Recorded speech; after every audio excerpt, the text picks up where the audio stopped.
Yung fear of the unknown. Basic.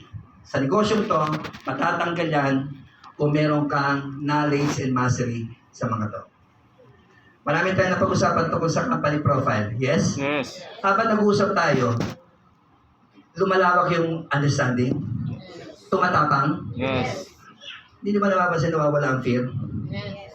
Mamaya nga, baka maghanap ka ng kakusapin. Pero kung member na yan, member na yan. Tumapang ka lang, pero member na yan, ha? Di ba? Natatanggal ang fear pag naintindihan mo yung hindi mo alam.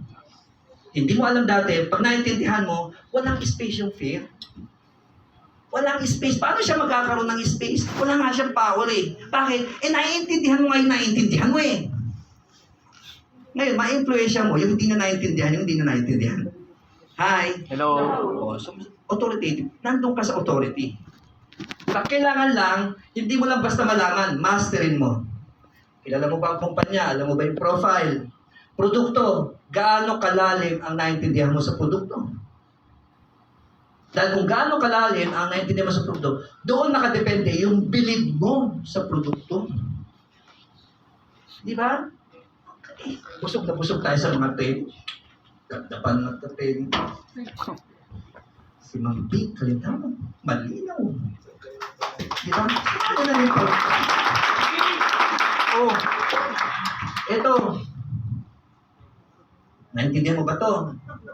Pag marami kang hindi naintindihan dito, pag marami kang agam-agam dito, tapusin mo muna yan bago ka kumausap.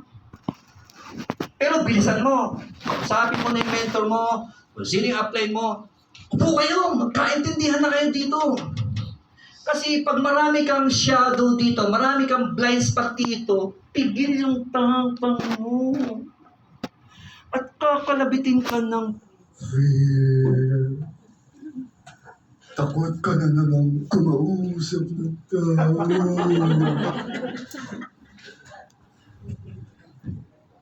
Pero ano mga maganda, kaate mo na kaate ng training. Magugulat ka, akala mo lang, hindi mo lang isasagot mo. Pero pag kumuusap ka, grabe na sagot mo, galing ko! Totoo. Pag umatang ka ng training, kargado ka eh. Sumasabog din yan. Ibig sabihin sumasabog, nagkahanap yan ng pagsasabihan. Sino kaya pwede kong makausap yung sa produkto? Networker ka, usap tayo sa produkto. Nagigigil ka, apo yan eh. Tapos magkukulit ka na influensya mo siya, napasign up mo siya. O nasa ng fear? Kasi nga, kargado ka eh. So, kailangan mo lang maintindihan ang nature ng fear. Meron ka lang hindi naiintindihan. Naintindihan mo na ba? Kaya walang justified fear. Ang fear ay indicator lang, meron ka pang hindi naiintindihan.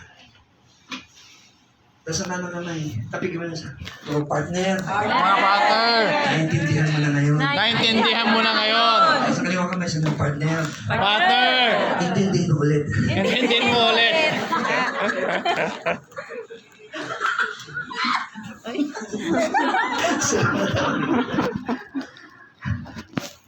Eto.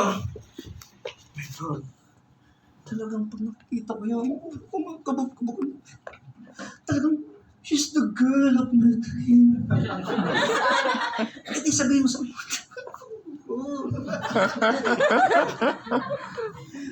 Ano ka ba? Ipaintindi mo. Ano? Hindi ka mapagkatulog. Ang sabi sa'yo nung metro, sabihin mo na sa kanya, I love you. Eh paano nga? Eh sabihin mo. Magugulat ka paglipas ng panahon. May kasama na, nakapis.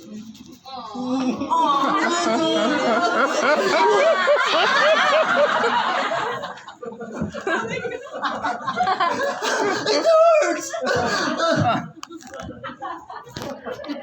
Kasi yung gagawin mo na, eh ginawa niya eh. Eh yung pala, yung kumukuti-kuti sa mata mo, eh yun lang pa kailangang marinig. Eh nauna siya nagsabi.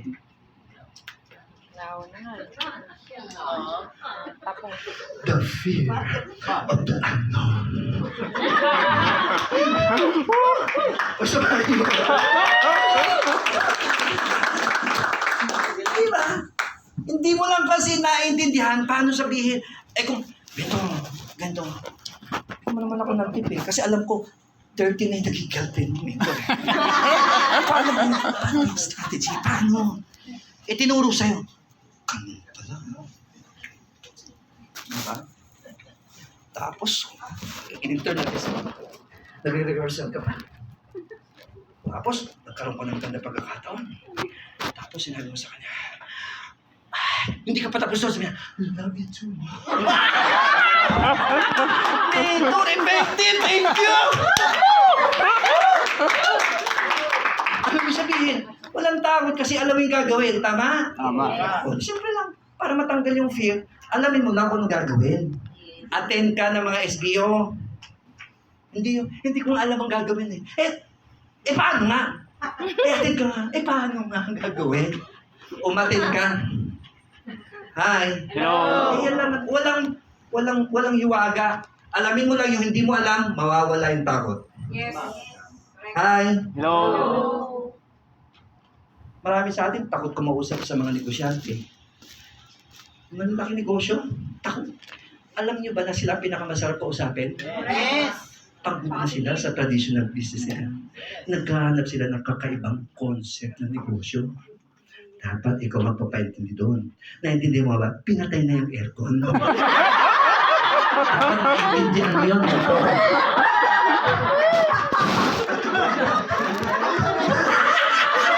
Diba? Pusin mo na. Masyado kang adik. Are you getting the idea? Yes. Wala yan. Magulalaho yung fear mo. Basta alamin mo yung hindi mo alam. At lahat naman dito pwede malaman. Hi. Hello. Diba? O yan. O. Fear of rejection.